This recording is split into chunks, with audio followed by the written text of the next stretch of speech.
Gopijanavalabha Girivaradhari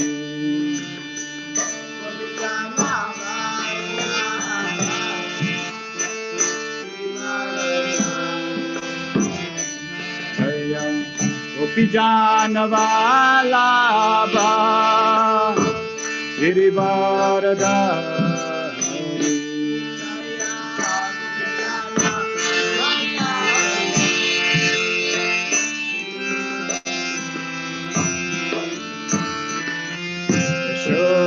Yashodanandana Rajajanarandana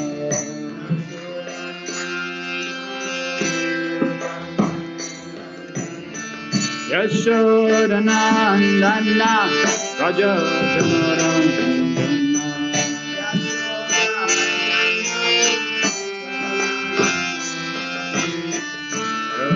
Nativa Vanachari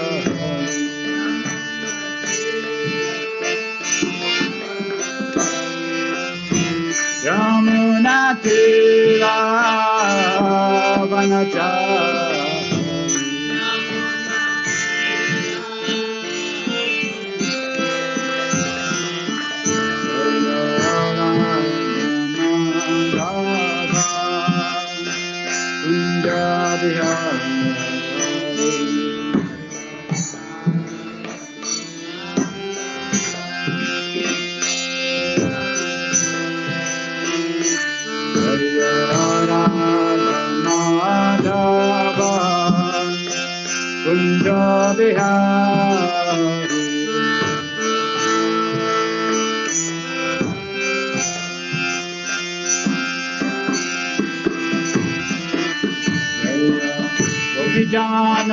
Gopijanavalabha Girivaradhari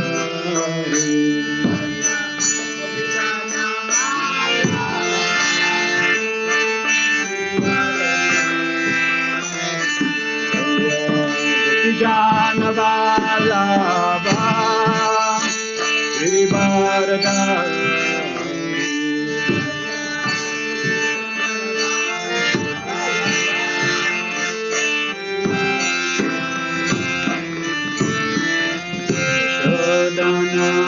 Nandana Rajajanarandana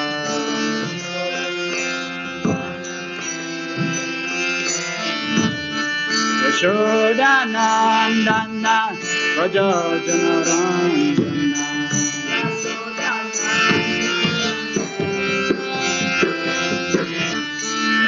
Nativa Vanachari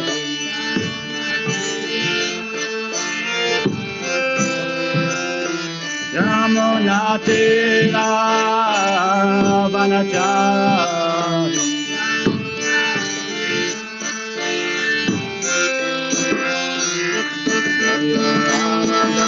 Madhava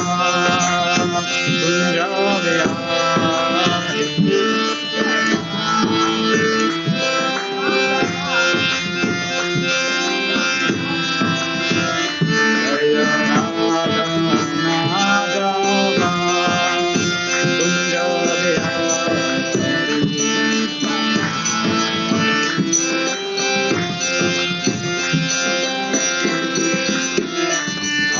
Krishna, Hare Krishna, Krishna Krishna, Hare Rama, Hare Rama, Rama Rama,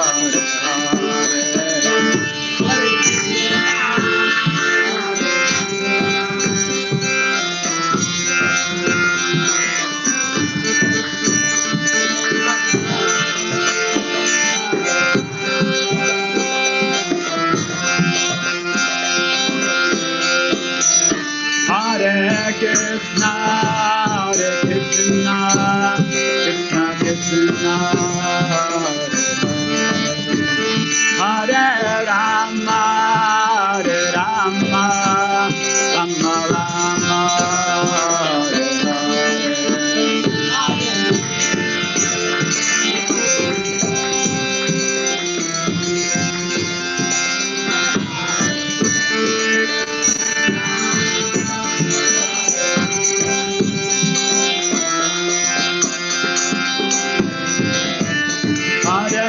Hare Krishna, Krishna Krishna, Hare Hare, Hare Rama, Hare Rama, Rama Rama, Hare Hare.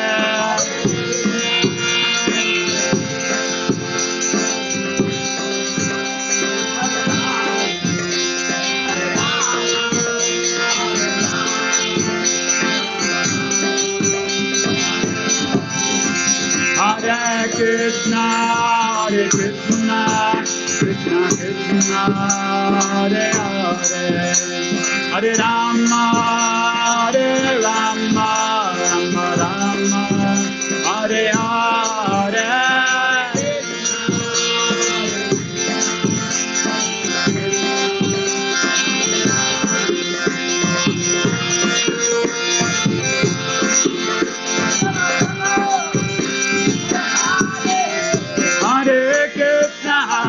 Hare Krishna, Krishna Krishna, Hare Hare, Hare Rama, Hare Rama, Rama Rama, Hare Hare.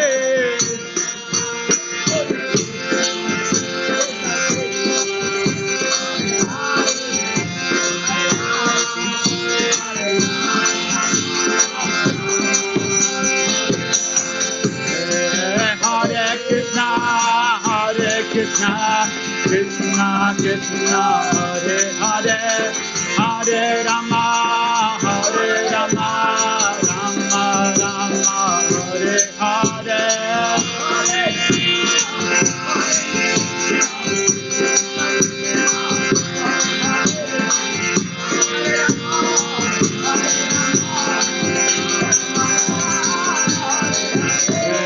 Hare Krishna, Hare Krishna, Krishna Krishna, Hare Hare, Hare Rama, Hare Rama, Rama Rama, Hare Hare.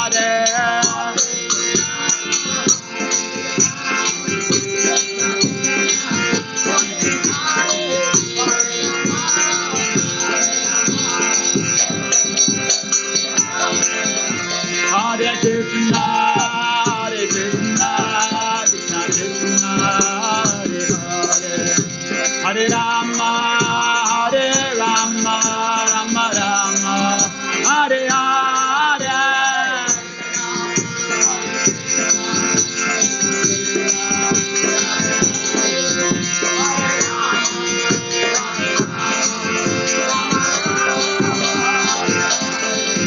Jaya Radha Madhava Radha Madhava Radha,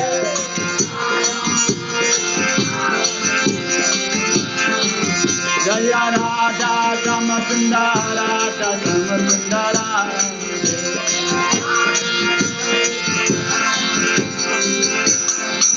Jaya Prabhupada Prabhupada Prabhupada, Jaya Prabhupada.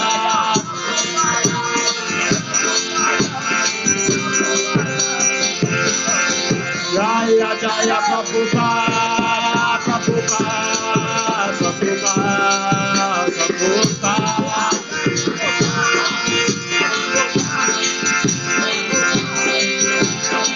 Jaya Jaya Prabhupada, Prabhupada, Prabhupada, Prabhupada.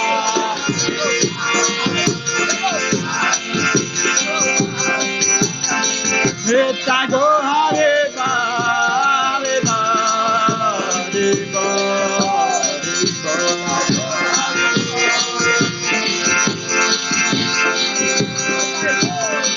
Nitya Go Hare Ba, Hare Ba, Hare Ba, Hare Ba.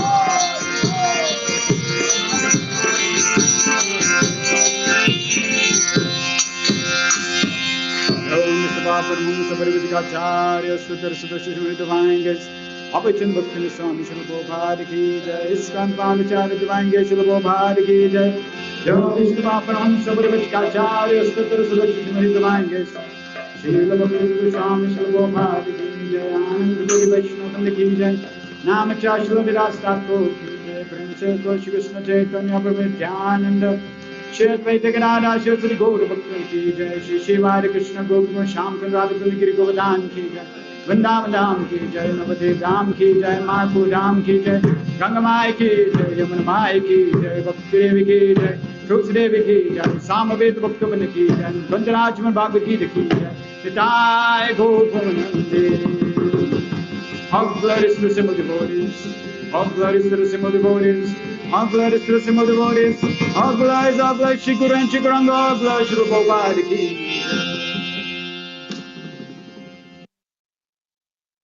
Hare Krishna, Hare Krishna, Krishna Krishna, Hare Hare, Hare Rama, Hare Rama, Rama Rama, Hare Hare.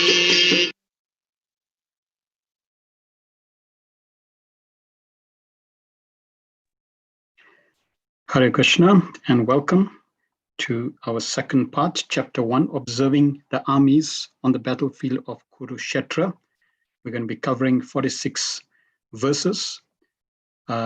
We don't have any power here, so we are powerless, but we are on battery power, so we're going to try to continue. And if for some reason during half of the presentation you find that I disappear, please note that that's due to the power.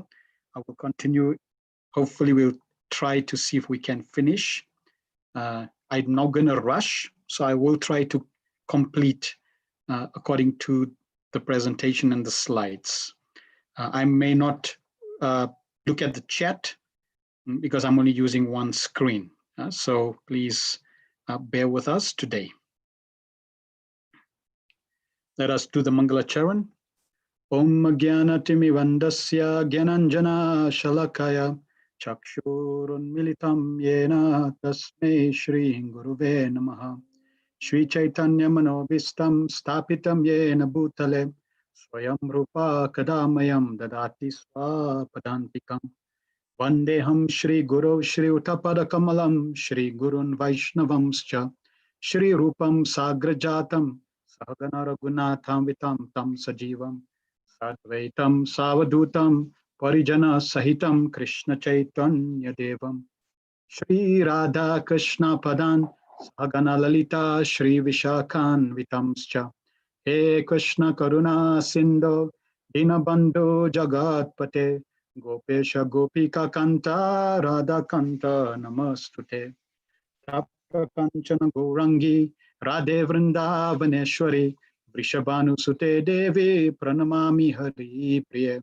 Vanchakalpataru Vyascha Kripa Sindhu Vyaevacha Patitanam Pavinebhyo Vaishnavebhyo Namo Namaha Jai Shri Krishna Chaitanya Prabhu Nityananda Shri Advaita Gadadhar Shivasari Gaura Bhakta Vrinda Hare Krishna Krishna Krishna Hare Hare Hare Rama Rama Rama Hare Hare Om Namo Bhagavate Vasudevaya Om Namo Bhagavate Vasudevaya.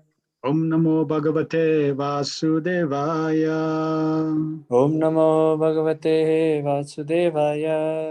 Om Namo Bhagavate Vasudevaya Om Namo Bhagavate Vasudevaya. So we are going to be covering chapter 1 based on the teachings of His Divine Grace A.C. Bhaktivedanta Swami Srila Prabhupada, founder Acharya of the International Society for Krishna Consciousness. According to Srila Prabhupada, Bhagavad-gita is the basic practical preaching book. If we want to share the knowledge of Krishna consciousness, then Bhagavad-gita is the foundation, the basic preaching book. One must study Bhagavad-gita inside out, and that will govern our external activities. So as we mentioned yesterday, it's a life manual, it's a life book, and therefore it is very, very important. It should govern the way we live. One must understand the flow of the philosophy and not in isolation. Cohesive units fit together. So the Bhagavad-gita, Krishna is presenting this philosophy of Bhagavad-gita, and Krishna is presenting it in a way that is a connection. There is a flow. So therefore, that is very, very important, that there's a connection and there's a flow. So who is Bhagavad-gita, or rather, in this three pictures, the question is, who is correct and which is correct? Is the first one in terms of boat and land, each one is seeing and focusing on what they're looking at, or we find how many sticks, is it 4 sticks or 3 sticks? Is it too deep or is it not too deep? So the question is, who is correct and which is correct? And yesterday we made it very clear that really it's not about who's correct, but ultimately what is the true proper perspective. And the true proper perspective can only be seen and only come from Krishna. So we want Krishna to tell us which one is correct from his perspective. And that's the perspective we want to embrace. So many people, they have many, many questions. How to get success in life, how to achieve happiness, what is the goal of life, why does God allow pain and suffering? Many different questions. And ultimately, every single question that we have can be answered from Bhagavad-gita. Now, let's look at what happens when we follow the manual of life. We find this picture, and we're going to show a clip related to this picture. So there you are, you the white bear, in this clip that we're going to show to you. You, the bear, and the material world, which is all the energies of Krishna. There's the Lord. He has his different energies, interior energy, exterior energy, external energies, different parts of Krishna's creation, the facilities that the Lord has given us, which is this human form of life, the living entities, nature. And this user manual teaches us how to perfectly live in harmony. And we need to learn how to use this human form of life and all the facilities that the Lord has provided through this manual. Now, if we do not follow the manual of life, what will be the consequence? If we do not follow the manual of life, what will be the consequence? So we're going to show you the consequence through this clip. Note, this is where you are coming in, you the bear, and watch what the bear does in relation to this treadmill, which is really the human form of life and all the facilities that the Lord has given.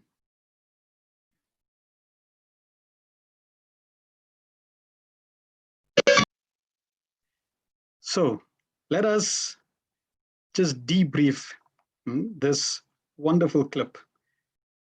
And I'm going to ask some questions. Just a sound check. Can everyone hear me? Yes, Prabhu, all good. All right. So I like to ask the question. You saw the clip, and the bear represents us. Now, this bear, what didn't the bear do in the first instance in relation to this treadmill?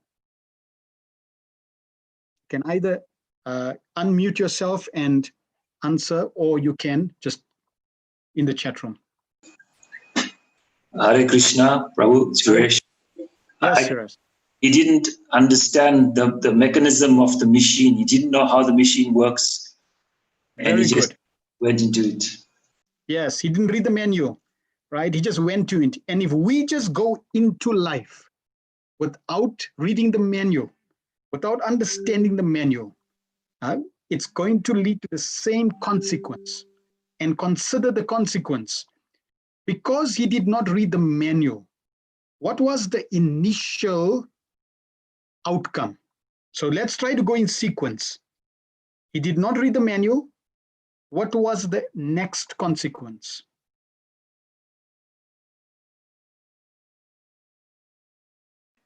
He experienced misery. Yes, he experienced misery. Or What difficult type of misery?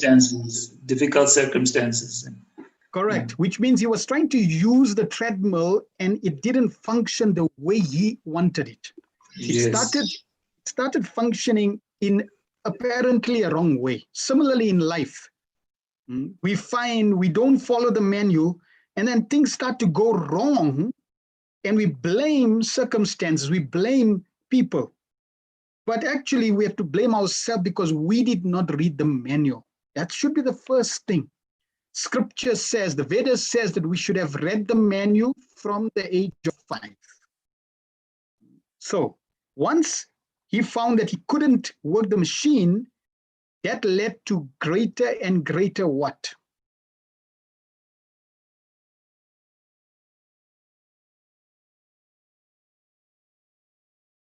What did that lead to?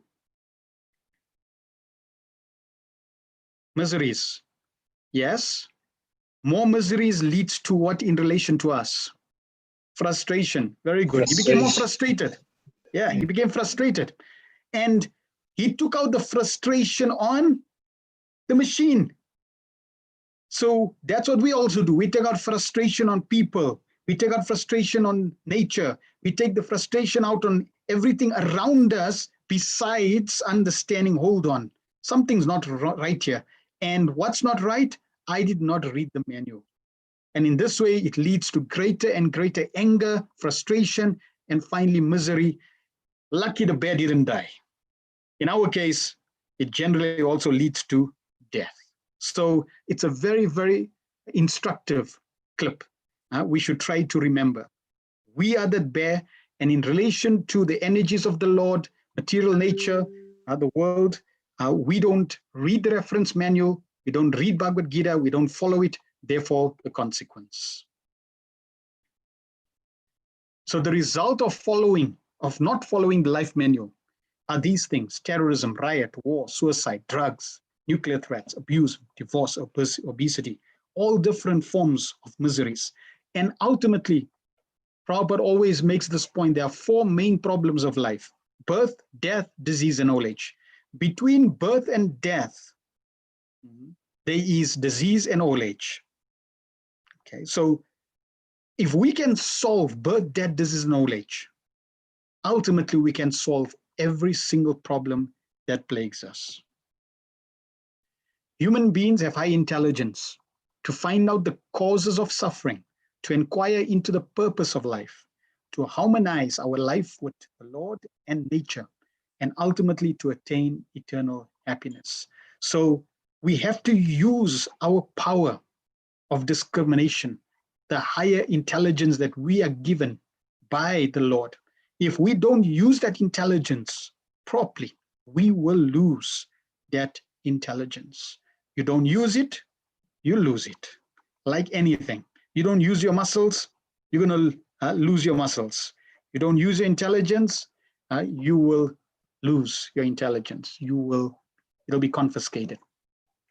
So how many of you have battles in your life, challenges in your life, either emotional, mental, physical, financial, relationship, social, environmental, and whatever other battles you may have? It's a rhetorical question. Every single one of us have these battles. We need to learn to turn our worries, our battles, into worship, and watch the Lord turn your battles into blessings.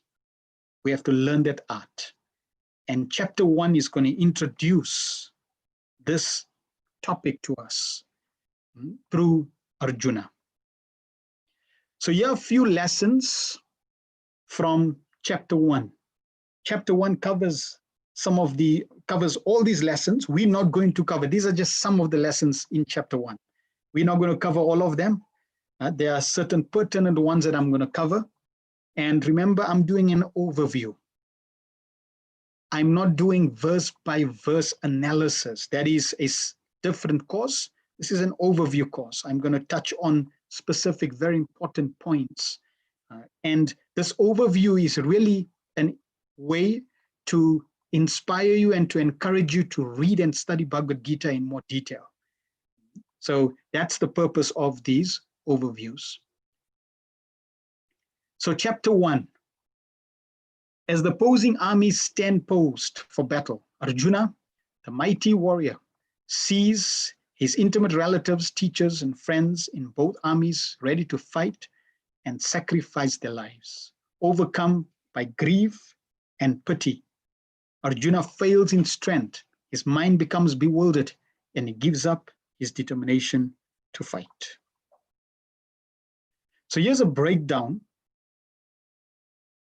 This chapter has two sections leading into chapter 2, which is the connecting section, which is the third section that's linking to these two sections.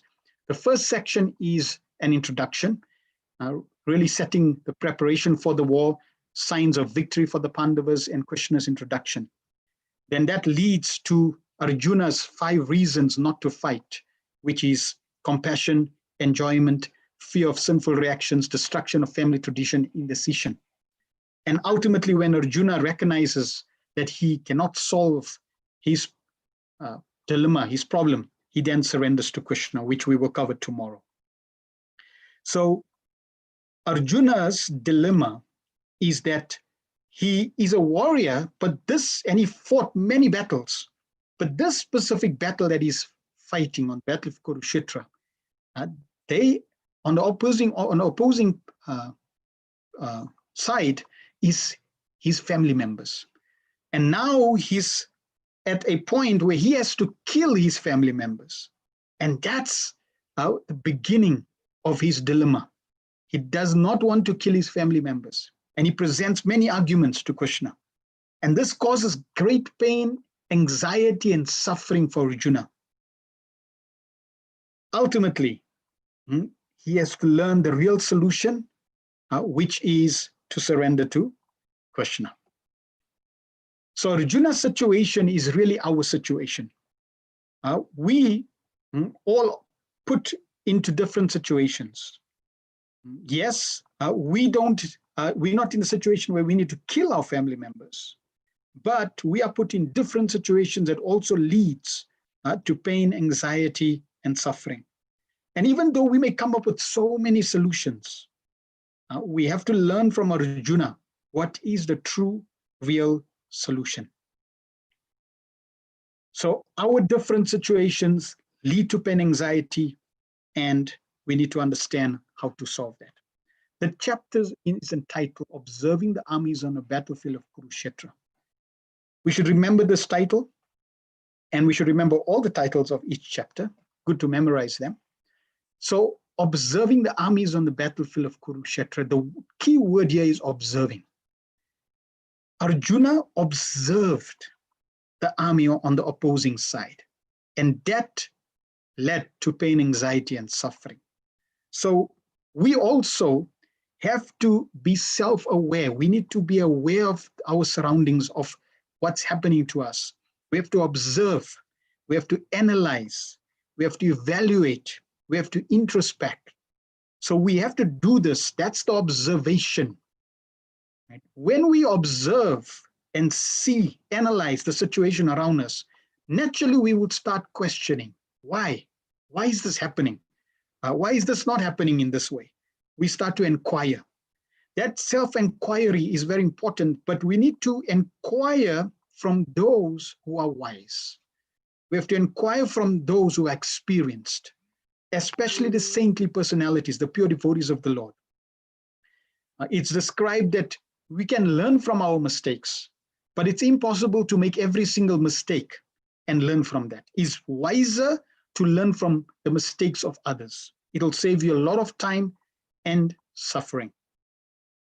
Now, once we begin to inquire, then we can start surrendering, transforming, and we then proceed on the path of self-realization. That is why Srila Prabhupada said, be conscious before Krishna conscious.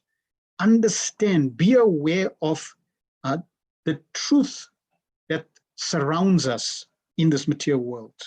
And we want to live on that platform of truth. So observing the armies on the battlefield of Kurukshetra, Krishna is using Arjuna and teaching us.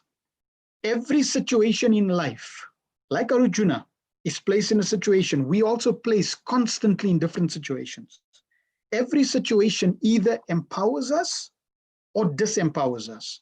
And it all depends on how we react to these situations. Naturally, I want every situation to empower me, to make me stronger.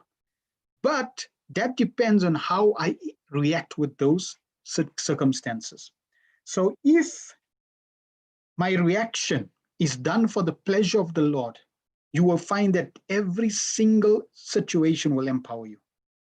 But if your reaction is done for your pleasure, for your sense gratification, you will find that in some way or other, it's going to disempower you. And we have to be conscious of this.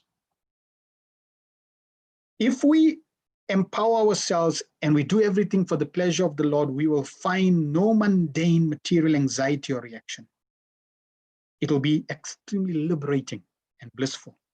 And if we perform every activity for our pleasure, it will guaranteed lead to anxiety and material reaction. So now let us go into, with that background of understanding that this chapter is really going to reveal how, what is our situation and how we should react and respond.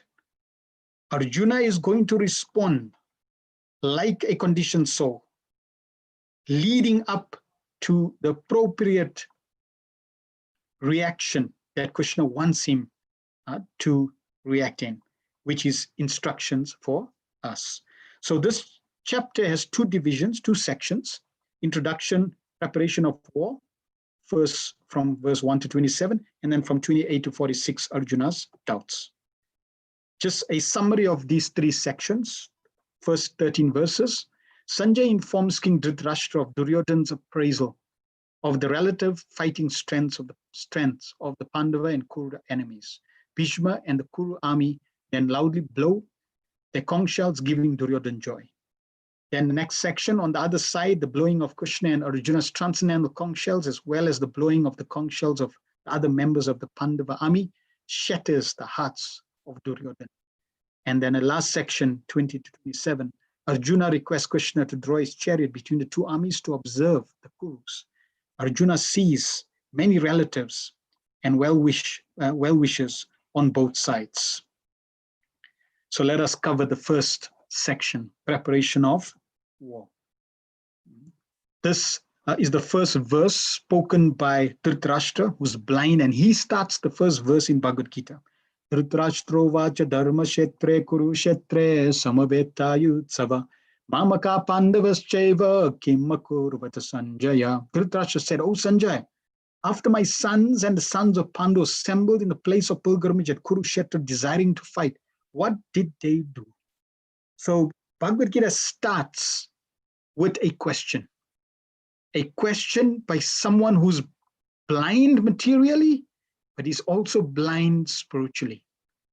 And he's asking a question, but the underlying intention behind that question is actually revealed in the type of question he's presenting. So I'm going to link this verse to the last verse. This verse starts with the word dharma. So if you just take the first four letters, dar, and link it to the last two letters of the last verse, we're going to see that link, and then we're going to discuss that. But first, let's discuss Dhritarashtra's question.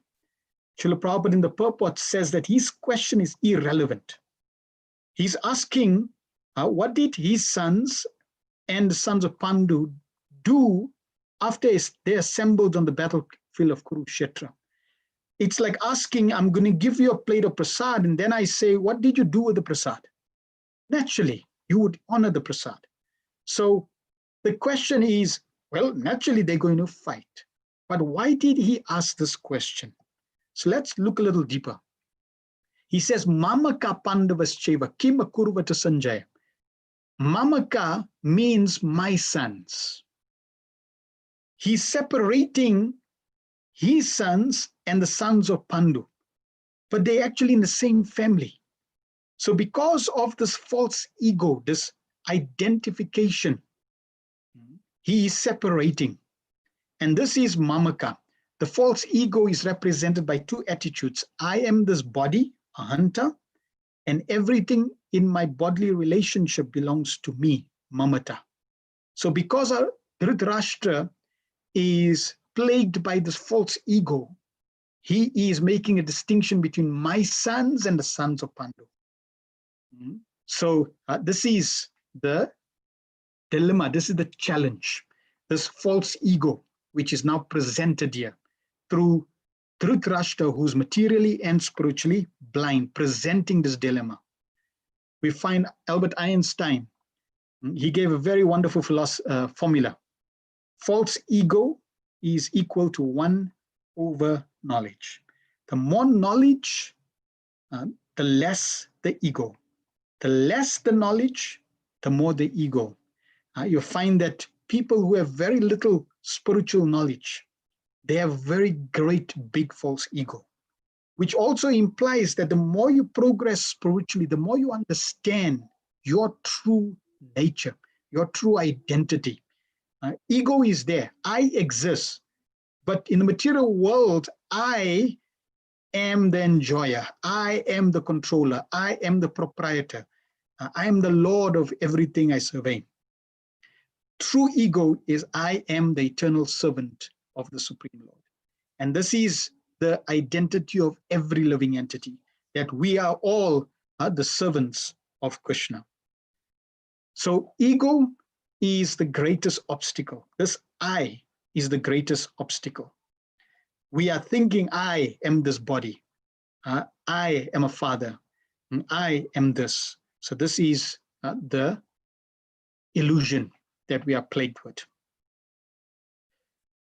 Last verse, Sanjay, he says, Yatra Yogeshwar Krishna, Yatra Partha Dhanurdhana Dhara, Tatra Shrir Vijayo Bhutir, Dhruva Nitya Matir Mama. Wherever there is Krishna, the master of all mystics, and wherever there is Arjuna, the supreme archer, there will also certainly be opulence, victory, extraordinary power, and morality. This is my opinion. So the first 4 letters was Dar, and the last 2 letters is Ma. If you link that, it's Dharma, which means from the first verse to the last verse, everything that is spoken in Bhagavad-gita is eternal truths. Sanatan Dharma, meant for us to apply in our life. And in this way, we will get the result that Sanjay is describing here. There will be opulence, victory, extraordinary power, and morality. Now, after Dhritarashtra inquires, Sanjay begins to then describe what's happening on the battlefield of Kurukshetra. Sanjay uvacha, Drishtvat pandavanikam vyutam Duryodhanastha, acharyam upasangam ya raja vachanam apravit. Sanjay said, O king, after looking over the army arranged in military formation by the sons of Pandu, King Duryodhana went to his teacher and spoke the following words. Raja vachanam aprivit. He just went and spoke some words. He didn't give transcendental wisdom. He didn't speak, inquire transcendentally. No, he went to his spiritual master and spoke some words. And what were the words? The words that Duryodhana spoke. We're going to cover many of these verses. I'm not going to go into each detailed, I'm not going to go into detail of each verse, but in essence, all the verses that Duryodhana speaks, they are plagued with diplomacy. He's speaking very diplomatically. He's saying something, but implying something else. Diplomacy is presenting yourself as something and internally having a wrong intention, different intention. It's having two faces. A very smiling face, like you see in this picture, a smiling face, presenting yourself as friendly, but actually you have a knife behind your back. Diplomacy is a detrimental quality in spiritual life. We need to be straightforward. We should not be diplomatic, that we say something and mean something else, or we say something and do something else. No. One of the qualities that the Lord appreciates is straightforwardness. If I have weaknesses, then I should be honest and open that I have those weaknesses. Krishna in the Bhagavad-gita also tells us that it's better to be a simple street sweeper than a charlatan yogi, a pretender, a diplomatic transcendentalist, somebody who's presenting himself as advanced, right? So diplomacy should be out of our life if we want to perfect our life. We want to be straightforward, simple and straightforward. So in many of these verses, from 3, 4, 5, 6, 7, in every of these verses, Duryodhana is basically being very diplomatic. And as I said, this is not the cause for going in detail, but please note that he is being diplomatic in every one of these verses.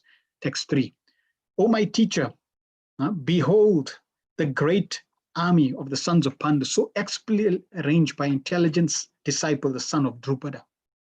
Here in this army are many heroic bowmen equal in fighting to Bhima and Arjuna, great fighters like Yudhan, Virata, Drupada. There are also great heroic, powerful fighters like Drishtaketu, Chekitan, Kashirat, Purijit, Kuntibhoj, and Sabya. They are the mighty Yudamanyu, the very powerful Udamauja, the sons of Subhadra and the sons of Draupadi. All these warriors are great chariot fighters. But for your information, O best of the Brahmanas, let me tell you about the captains who are specially qualified to lead my military force. So you can see that false ego, that false pride, my military force, not our military force. And even though he's speaking to his spiritual teacher, his military teacher, but he's saying my military force, and who are especially qualified. Their personalities like you, Bhishma, Karna, Kripa, Ashwatthama, Vikarna, and the son of Somadatta called Bhurishrava, who are always victorious in battle.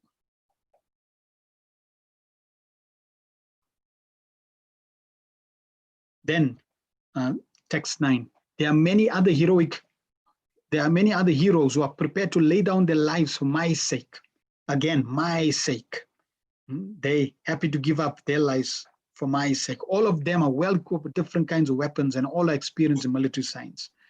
Our strength is immeasurable, and we are perfectly protected by grandfather Bhishma, whereas the strength of the Pandavas, carefully protected by Bhima, is limited. Okay, Arjun. Okay, please keep yourself muted.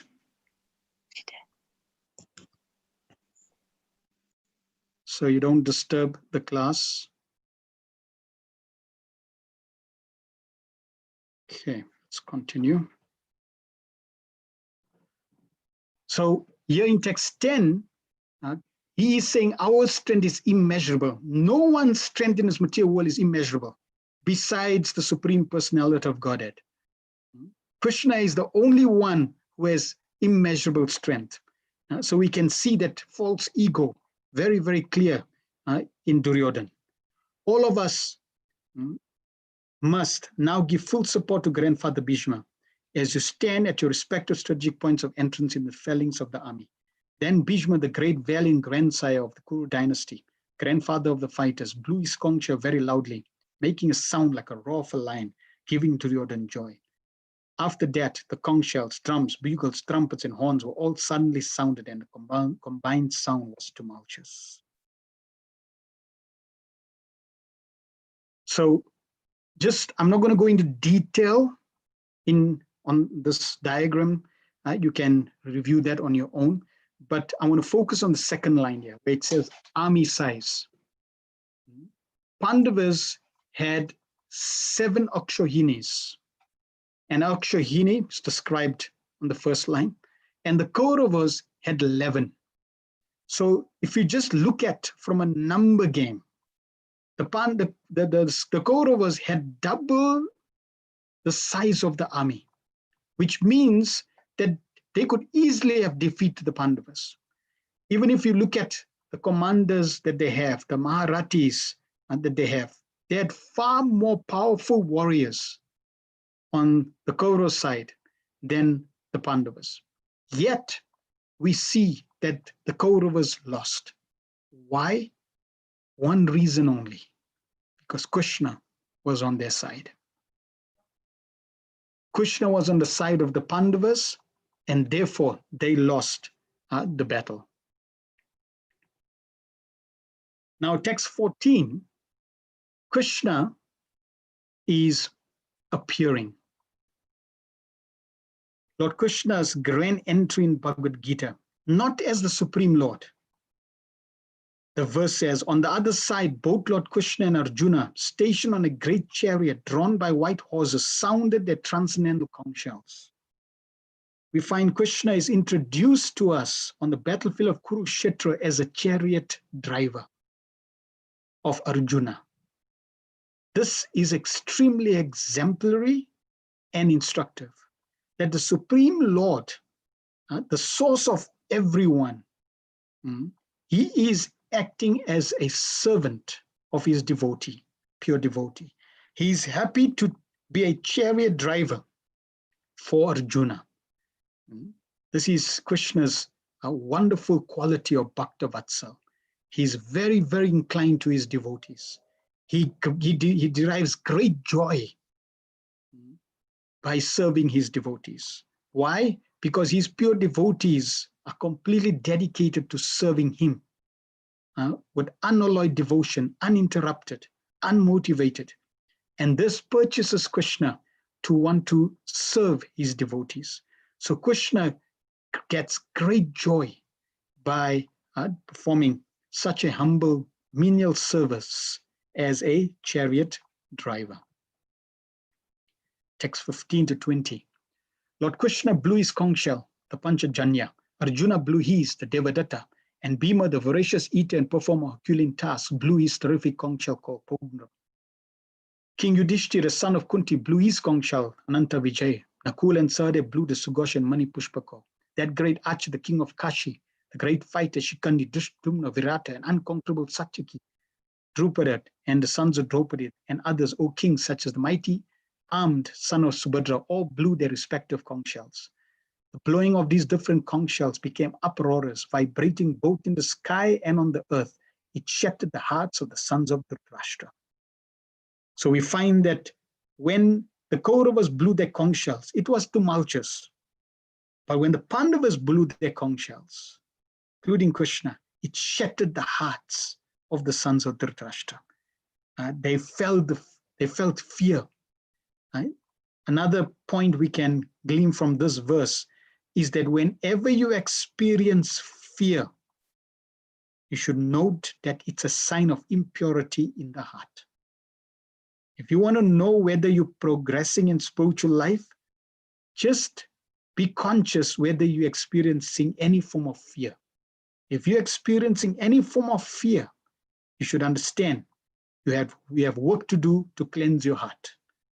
Therefore, Srila Prabhupada's name was Abhay Charan, one who is completely fearless, Abhay, because pure devotees are fearless.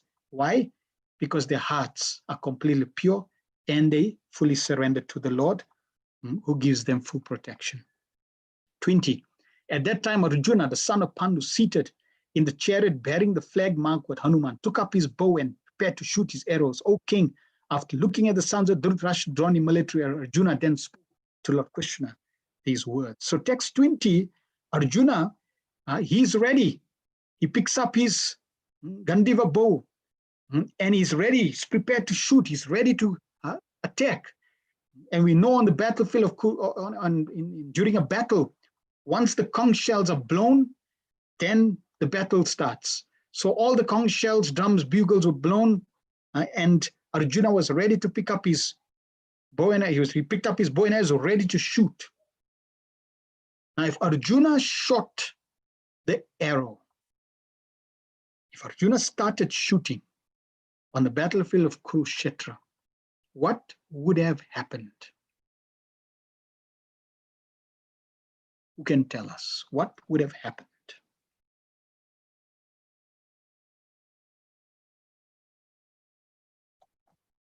You can unmute or you can tell us in the chat.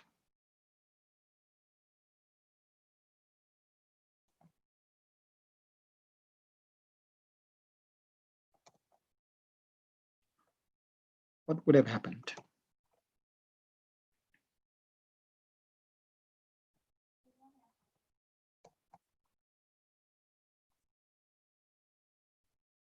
We won't have Bhagavad-gita. Yes, Hemavati Radhika. That's true. We would not have Bhagavad-gita. Therefore, at this point, Krishna had to intervene to speak Bhagavad-gita. And that is why we find that Arjuna, he was ready to fight, but then he started to speak to Krishna. And we're going to hear what he said to Krishna, what he requested from Krishna. So he's ready to fight, but Krishna does not want him to fight. Therefore, Krishna puts Arjuna into illusion so that he could have doubts and not fight and start to inquire, get all the answers from Krishna, which is indirectly for us. So this is Krishna's compassion, Krishna's mercy. At this point, Krishna is revealing his mercy. So Arjuna starts to speak. And now we know that Arjuna, he's not going to fight, because at this point, if he was ready to fight, he would have shot the arrow. It's like, you can consider, right? Everyone, there's millions of soldiers, they all blow their conch shell. And in fact, the Pandavas they were ready for this battle. They were preparing for this battle. Bhima could not wait to attack.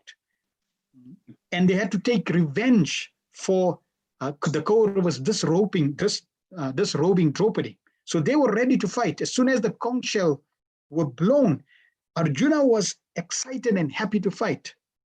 But at this point, Arjuna said, "Oh, infallible one, please draw my chariot between the two armies so that I may see those present here who desire to fight and with whom I must contend in this great trial of arms." Now, hold on. Why is Arjuna asking this question when he already knows who's on the opposite side? It's not like they are strangers. He knows who they are. But Krishna is putting him in illusion. Let me see those who have come here to fight, wishing to please the evil-minded son of Dhritarashtra. Sanjaya said, "O descendant of Bharata, having thus been addressed by Arjuna, Lord Krishna drew up the fine chariot in the midst of the armies of both parties." So Krishna, he said, no problem, because he knows this is what Arjuna, this is his plan. He takes the chariot right in front, in the midst of both armies, and specifically he brings it to a strategic place in the army, in the presence of Bhishma, Drona, and all the other chieftains of the world. The Lord said, "Just behold, Bharata, all the Kurus assemble here." See, Krishna has been a little sarcastic here. Arjuna, you want to see who's on a battlefield? Oh, all the Kurus are there. There Arjuna could see within the midst of the armies of both parties, his fathers, grandfathers, teachers, maternal uncles, brothers, sons, grandsons, friends, and also his fathers-in-law and well-wishers. He saw his family members. And naturally, when he saw his family members, these are my family members. How can I kill them? When the son of Kunti, Arjuna, saw these different grades of friends and relatives, he became overwhelmed with compassion and spoke thus. Now we find that in these different verses, when you read the purports, Prabhupada is going to be sharing, he's going to take these different verses in the purports. Prabhupada will give both sides. Because Arjuna is a pure devotee, Prabhupada will give the pure devotee version, and Prabhupada will also give the illusioned version of Arjuna. Because Arjuna is a pure devotee, he's a pure friend of Krishna. At the same time, Krishna is using him, put him in illusion so that we can get Bhagavad-gita. And Prabhupada would use both angles, revealing to us that a devotee is compassionate. At the same time, Arjuna, he's feeling compassion for his family members. Arjuna fought many battles. How come he wasn't compassionate during all these other battles? In fact, he would kill everyone on the different battles that he had. But on this on this battlefield, now he's compassionate, materially compassionate. Arjuna said, "My dear Krishna, seeing my friends and relatives present before in such a fighting spirit, I feel my limbs, the limbs of my body quivering and my mouth drying up. My whole body is trembling, my hair is standing on end, my Gandiva bow is slipping from my hand, my skin is burning." This point of the Gandiva bow slipping from Arjuna's hand is very, very, very instructive. And we're going to link this point at the end of this chapter. So then we come to the second part of this chapter, Arjuna's doubts. Arjuna is going to now present many, many doubts. Arjuna's mind reels, thinking of how this battle will finish his family and his tradition.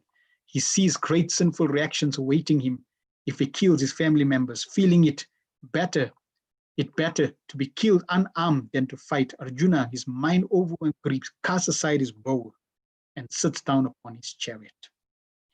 So in text 30, very, very important instruction. Arjuna is saying, Nacha shaknomya avastatum brahmativa chame mana nimitani cha pashyami viparitani keshava. So these two words, nimitani and viparitani, very important. Nimitani means causes, and viparitani means just the opposite. Arjuna says, I am now unable to stand here any longer. I am forgetting myself and my mind's reeling. I see only causes of misfortune or Krishna, killer of the Kesi demon. So Arjuna, he's telling Krishna that you want me to fight, but if I fight, I am only going to see reverses in my life. The cause that I'm going to act, which means the cause of fighting, is really going to give me the reverse consequence of what I want. So in life, we find that we act, and we act in a way to get a fortunate, a good result. But we find that in most cases, we get just the opposite. So the material world is like that. We act nimitani in different ways, and we get viparitani, just the opposite of what we want.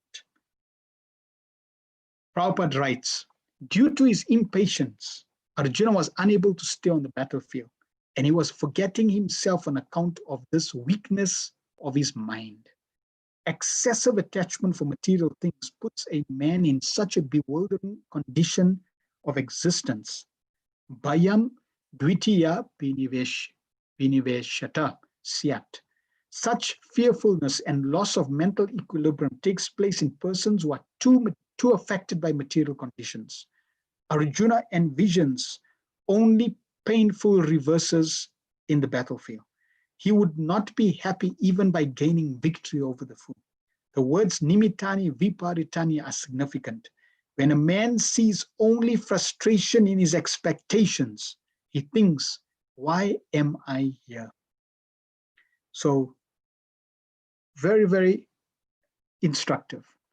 We act in certain ways, we get frustrated, and we don't like that. And that's the nature of this material world. I like to present a true example of someone who was frustrated like this. And they wanted to kill themselves because they were thinking, this is unfair. This is, why am I getting this situation? I'm not supposed to be in the situation. So he decided, I'm going to kill myself. I'm going to commit suicide. And he decided, I'm going to go to the top of the mountain and I'm going to jump. But then he was thinking, well, sometimes you may jump and you may land on a tree branch that's hanging over, that's on the cliff. So in order to make sure that I don't get stuck on a branch, I'm going to tie myself to a rock, to a boulder. So he got some rope and he tied himself to the boulder. And I decide to use this boulder, throw the boulder, and this way the boulder will, by force flung him over and he would continue down to the ground. But then he thought, well, maybe something, may go wrong and I may not be able to kill myself. Maybe I should light myself as well. So he decided to set up and make an arrangement to have some fire next to him. so that he could light himself. And then he decided, well, let me add one more. Let me also drink some poison just to make sure that I kill myself. So he also got some poison. And then to make, to be 100% convinced that, yes, I'm going to kill myself, let me just take a gun and shoot myself. Naturally, he had these ways to kill himself, and he had to be very strategic which one he does first.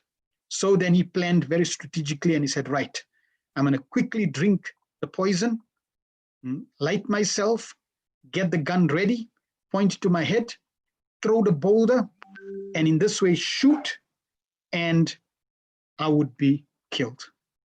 There's no way I can survive. So he was ready. He planned himself, drank the poison, set the flames alight, took the gun, pointed his head, took the boulder, threw the boulder, and triggered. The challenge was when he threw the boulder was, flung over down from the mountain, and it pushed him, jerked him. When it jerked him, that's when he shot, and he missed his head. But the bullet hit the rope. So he was not killed by the gun. And now the boulder was separated from him because he shot, the bullet got the rope. So he was now separated from the rope. And as he was falling down, the wind extinguished the fire. And finally he landed not on the ground, but in a lake. He swallowed so much water that the poison came out. So just see, he tried to kill himself in so many ways, nimittani, but the consequence was viparitani, just the opposite. This is life. Finally, he survived. Some rescue team came, saw him, took him, and they were taking him to the hospital. And finally he died. He was telling them while he was going while in the ambulance and going to the hospital, he was telling them what happened. And on his way, before he reached the hospital, he died. But he died out of cold because he was in the water for so long, and he died. So that's how we also got this true story. Point was nimittani viparitani. Prabhupada says, no one is interested in the Supreme Self. Arjuna is showing ignorance of his real self-interest by Krishna's will. One's real self-interest lies in Vishnu or Krishna. The conditioned soul forgets this and therefore suffers material pains. Arjuna thought that his victory in the battle would only be a cause of lamentation for him. So our true self-interest, if you're really interested in yourself, you need to understand that your self-interest is connected to Krishna. If you please Krishna, you will be pleased. If you give satisfaction to Krishna, you will be satisfied. This is the science of being happy. Then from 31, I do not see how any good can come from killing my own kinsman in this battle, nor can I, my dear Krishna, desire any subsequent victory, kingdom, or happiness. O Govinda, of what avail to us our kingdom, happiness, or even life itself, when all those for whom we may desire them are now arrayed on this battlefield? O Madhusudan, when teachers, fathers, sons, grandfathers, paternal uncle, fathers-in-law, grandsons, brother-in-law, and other relatives are ready to give up their lives and properties and are standing before me, why should I wish to kill them, even though they might otherwise kill me? O maintainer of all living entities, I am not prepared to fight with them, even in exchange of the three worlds, let alone this earth. What pleasure will we derive from killing the sons of Dhritarashtra? So it seems Arjuna is very, very compassionate. He's saying, rather let them kill me. I don't want to kill. I want to be non-violent.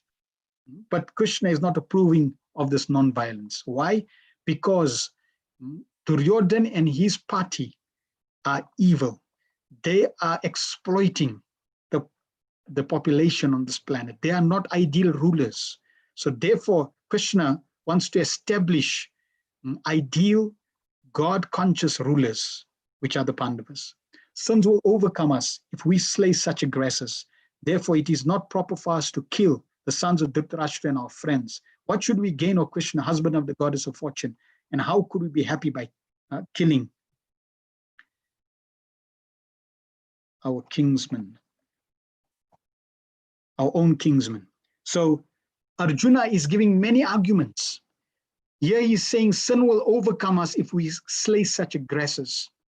And that's not true. According to scripture, if you kill aggressors, you don't get any sinful reactions. So Arjuna, he's using different arguments, trying to verify that, he doesn't verify his point of not fighting. He's not asking Krishna, okay, Krishna, what do you want me to do? No, he's just giving his side of the story and trying to motivate his perspective. So there are 6 aggressors according to scripture: poison giver, one who sets fire to a house, one who attacks with a deadly weapon, one who plunges riches, one who occupies another's land, one who kidnaps a wife. And the Pandavas went through all these 6 aggressions. Therefore, for them to kill the Kauravas, Duryodhana and his team and his party, was not sinful at all. Then from 37 to 41, Arjuna then also uses a different angle to motivate why he shouldn't fight. He talks about degradation of society. And we find that systematically he's explaining what will happen. O Janardhan, although these men, their hearts overtaken by greed, see no fault in killing one's family or quarreling with friends, why should we, who can see the crime in destroying a family, engage in these acts of sins? With the destruction of dynasty, eternal family tradition is vanquished, and thus the rest of the family becomes involved in irreligion. When irreligion is prominent family of Krishna, women of the family become polluted, and from degradation of women and woman without descendant of Krishna comes unwanted progeny. An increase of unwanted population certainly causes hellish life, both for the family and those who destroy family tradition. The ancestors of corrupt family fall down because of the performance for offering them food and water entirely. So Arjuna is giving very, very logical, solid arguments. Then 42, by the evil deeds of those who destroy the family tradition and thus give rise to unwanted children, all kinds of community projects and welfare activities are devastated. O Krishna, maintainer of people, I have heard by the cyclic succession that those whose family traditions are destroyed that those who destroy whose family traditions are destroyed dwell always in hell. So Arjuna is quoting the cyclic succession. He's saying what scripture says. He's giving different arguments of communities being destroyed, women being polluted, so many valid arguments. And then 44, alas, how strange it is that we are prepared to commit greatly sinful acts driven by the desire to enjoy royal happiness. We are intent on killing our own kinsmen. Better for me if the sons of Dhritarashtra, weapons in hand, were to kill me unarmed and unresisting on the battlefield. So wonderful, Arjuna is presenting these arguments. Then conclusion, Sanjay said, Arjuna, having thus spoken on the battlefield, cast aside his bow and arrows, sat down on the chariot, his mind overwhelmed with grief. So all the arguments that Arjuna gave made him more and more bewildered and confused. Ultimately, to the extent where Arjuna cast aside his Gandiva, bow, and arrows. It's mentioned in the Mahabharata that Arjuna, he made a bold statement, anyone who tells me to give up my Gandiva bow, I will kill them. So just see, he is now giving up the Gandiva bow himself, which means he needs to kill himself, or he's killing himself. He's committing suicide. This is the final conclusion. Because of frustration, because of not following the manual of life, we try and act in so many ways. Nimittani, we get viparitani, the reverses in our life, negative consequences, unwanted consequences. We become frustrated like that bear who was trying to use a treadmill. We become more angry. We become more frustrated. We act whimsically. We motivate, give so many arguments to validate and enforce our perspective which is incorrect. And finally, we become so bewildered and overwhelmed with grief that we want to kill ourselves and commit suicide. And Arjuna is now in the situation. And tomorrow, we're going to now see how Arjuna recognizes that he is now in the situation and he cannot help himself, and then how he comes out of the situation. We may be in the situation and we may not recognize that I need help. That's why for every individual in this world, they have to recognize that we are conditioned souls, we have forgotten the Supreme Lord, we are acting in ignorance, and I need education. I need transcendental wisdom. I need transcendental knowledge, the knowledge of Bhagavad-gita. So thank you very much. Are there any questions that anyone has?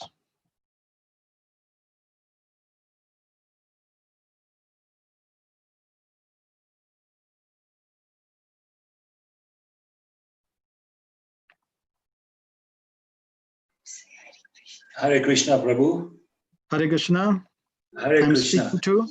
It's Viresh speaking. Yes, Viresh. I'm trying to understand something. Arjuna's argument seemed very valid, and in Yes. retrospect, it seems like the outcome, all the symptoms of what he said has happened still, even though the Pandavas won the battle. They're still like,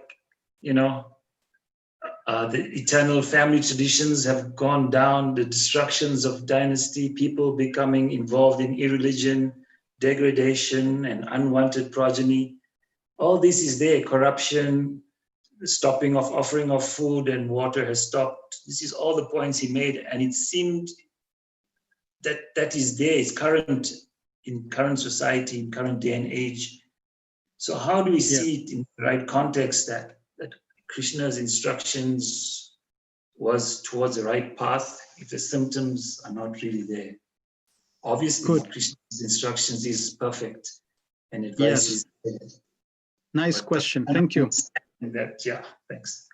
Good question. So at this point, 5,000 years ago, we know that Duryodhana and his team Dhritarashtra, they were ruling the kingdom, they were ruling the planet, and they were irreligious. They were not God conscious, they were exploiting everyone. The Pandavas were righteous, they were servants of the Lord, and Krishna, who appeared in this world, yada yada dharmasya, Krishna appears in this world to establish righteousness. So Krishna, at that point when Krishna appeared, he had to establish righteousness. So he is on the side of the Pandavas, he helps them, protects them, and then we know from the Mahabharata that the Kauravas lost, and Krishna enthroned Yudhishthir on the throne and became the king. And we know that at that time, all the citizens on this planet were also very, very, very happy. But Krishna also mentioned in Bhagavad-gita that time is the destroyer of everything. So as time progresses, things also deteriorates. Therefore, 5,000 years later, where we are currently now, we find we are in the same, possibly worse or less situation than what was 5,000 years ago during the reign of Duryodhana. And that's history. History cycles. We find Ravana was ruling. Then we find Hiranyakashipu, Hiranyaksha. All these different demonic rulers are there. So it goes through this cycle.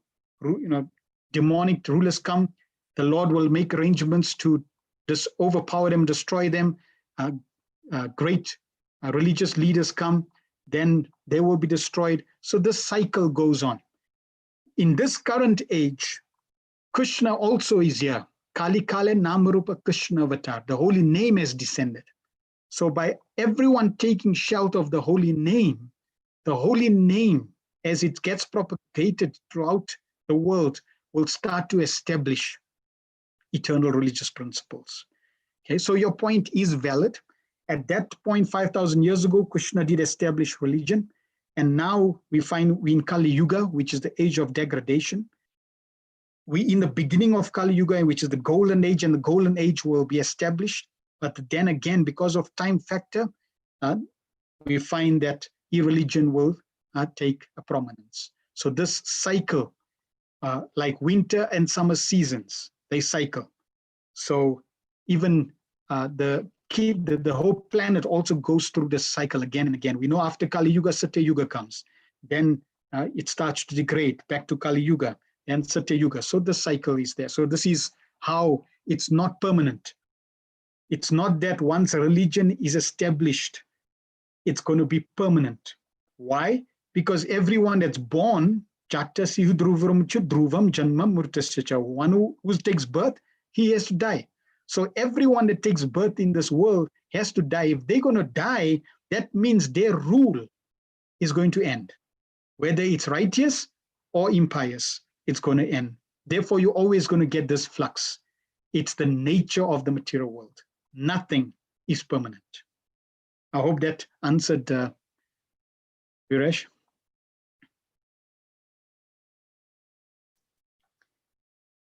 Okay.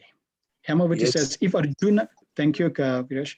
If Arjuna had material compassion, how do we guard not to have material compassion when dealing with others? Because as aspiring devotee, we must be compassionate to others.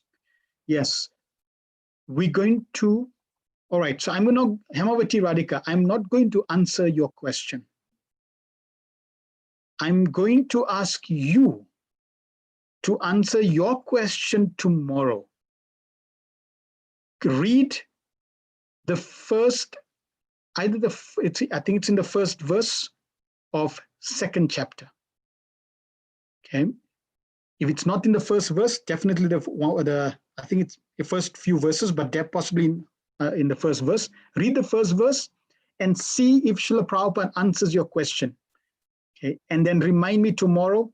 I'll also try to remember before we start, when we get to that verse, you can answer your question and we'll get you to tell us what the answer is.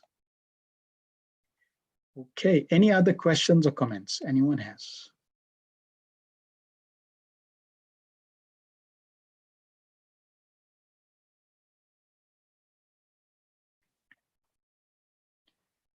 Okay, wonderful. So if there is no question, we discussed the first chapter, which is really setting the scene, observing the armies on the battlefield. We should be observant, understand the situation that we are in, and not blame the circumstance, but know that whatever we are receiving because of our action, the way we are reacting to the environment. If we learn the Bhagavad-gita and follow the teachings of Bhagavad-gita, as Srila Prabhupada says, should become our guide, then you will find that even though you will be placed in difficulties, you will know how to use those stumbling blocks as stepping stones. You'll be able to rise above all the obstacles. And this is what Bhagavad-gita is going to be teaching us. Tomorrow we're going to go into the contents of the Gita summarized, chapter 2, maybe two classes because it's 72 verses. And then we will continue and proceed further. Thank you. Srila Prabhupada ki jai.